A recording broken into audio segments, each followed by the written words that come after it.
Valentine's Day 2008, the Evergreen State College chapter of Hip Hop Congress, with the support of over 40 student and community organizations, put on the most successful student-organized hip-hop event in the history of student activities at the school. The concert was the premier event for the Hip Hop Congress since the Evergreen chapter was founded in spring of 2007. Headlining Dead Prez and featuring Alpha P, Sister Hailstorm, and DJ B-Girl, the show brought approximately 800 people, packing the large-capacity recreation center at Evergreen.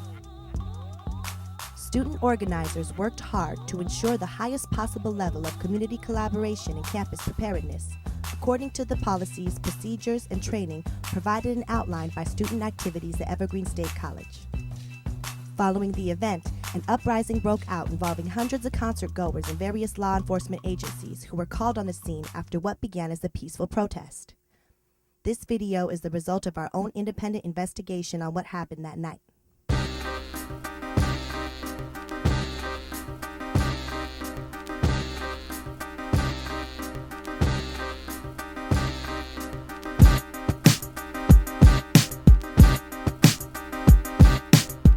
The gala and concert itself ran smoothly, with the exception of one fight that broke out near the back of the venue sometime during the last few songs. According to those involved and other eyewitnesses, this confrontation later resumed outside of the recreation center and eventually led to the questionable arrest of one black male in front of dozens of vocal eyewitnesses. This arrest was made by Officer April Myers of Campus Police Services, who went into the venue, placed handcuffs on the accused, and proceeded to escort him back outside to the police vehicle. Many eyewitnesses of the scuffle we interviewed, as well as eyewitness accounts gathered by others, claimed that Officer Myers had detained the wrong guy.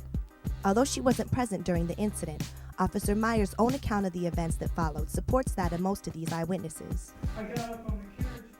She reported that on her way back to the vehicle, she was met by a group of about 12 people contesting the information she was provided before the arrest. Her original call for backup was administrative to appease these witnesses. This means she called Thurston County Sheriff's Department onto the scene to collect statements from those who claimed the arrest was wrongful. After backup arrived on the scene, Officer Myers intended to head back to police services to interview the accused. Instead, her car was surrounded by the growing crowd who began chanting, "Let him go."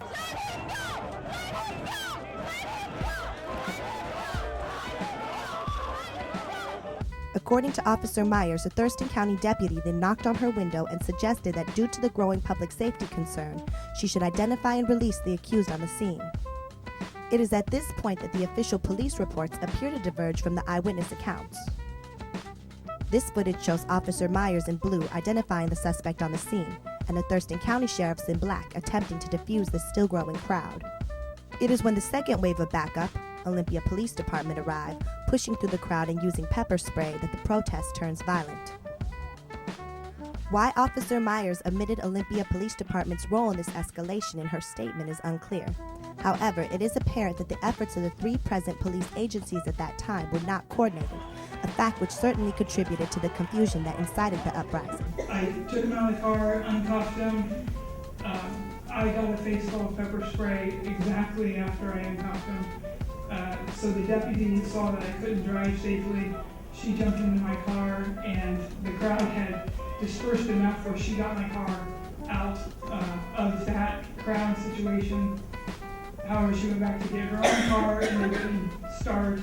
The crowd, with its Lord knows the Flies-esque feel at that point, descended upon this car that law enforcement was unable to protect.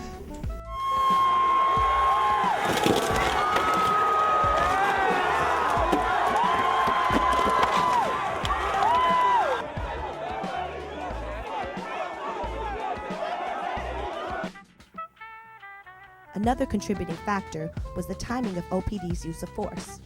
At that moment, the concert had just ended, and hundreds of people pouring out of Evergreen's REC were met with a front row view of blue uniforms throwing blows with their fists and batons and spraying pepper spray at what appeared to be peaceful groups of protesters. If you look closely at this video, we see the suspect being released, but in the confusion and outrage created by OPD's aggressive actions, it is hardly noticed by the agitated crowd. The following interview with the Thurston County deputy caught on the scene shows a shared concern about how the situation was handled by OPD. I'll work with you guys. All we're going to do is we're all going to get out of here and let you guys have your thing. I didn't do anything, so we're just trying to get these guys out of here. Look, some of your people are pepper spraying the peaceful people. I was just feeling queasy. I'll be honest with you, somebody sprayed one of our officers.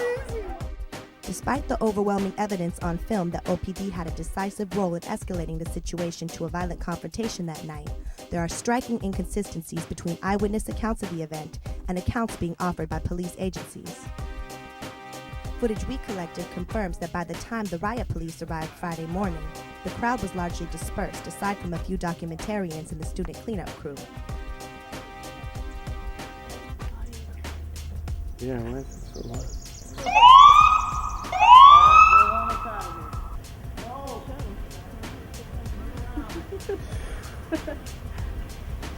I'm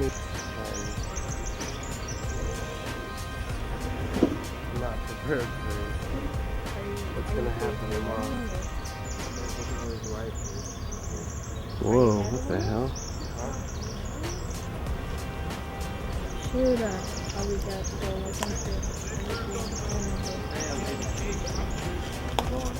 Noah? Yeah. Good morning. Back against the building. Get him back. Hey, we're just documenting. We're not. Back against the building. Get back. When eyewitnesses were shown the newsreel that Cairo 7, Como 4, and King 5 aired, and when they read the accounts the Olympian printed in a paper, they snicker under murmurs that riot police came and posed with the overturned patrol car hours after the actual incident. What has been consistent and widely acknowledged to everyone we spoke to, students, police services, and administration at Evergreen, is the pre-existing and unresolved tensions between the Olympia Police Department and the Evergreen community. Of the 61 people arrested in the militarization resistance at the Port of Olympia, November 2007, over a quarter of those were Evergreen students, and many more repeated experiencing excessive force and brutality from the city's police department during that time.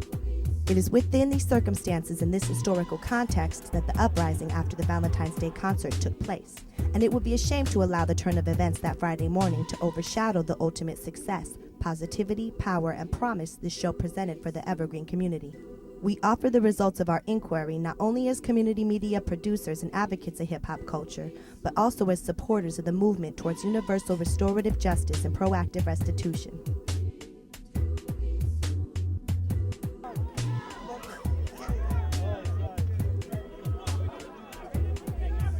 Apparently, dude punches a guy, and they fucking cuff him up, throw him in the back. Back up! Wait, there you go, back up! This is nothing! We're block away from the This police is nothing! We're block away.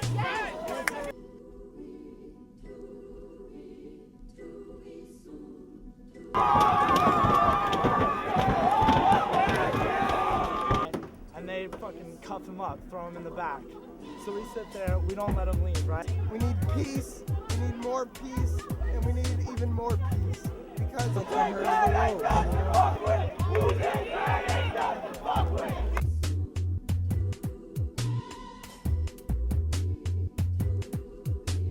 But what the fuck? Fuck you, Whitey. Please. Then we've got guys coming out with masks, throwing tear gas. At least 6 or 7 people getting gassed, right? You know, I mean, this was really an anomaly, right? About it. How many people, based on feel like that was okay? Raise your hand. Say, teach yourself.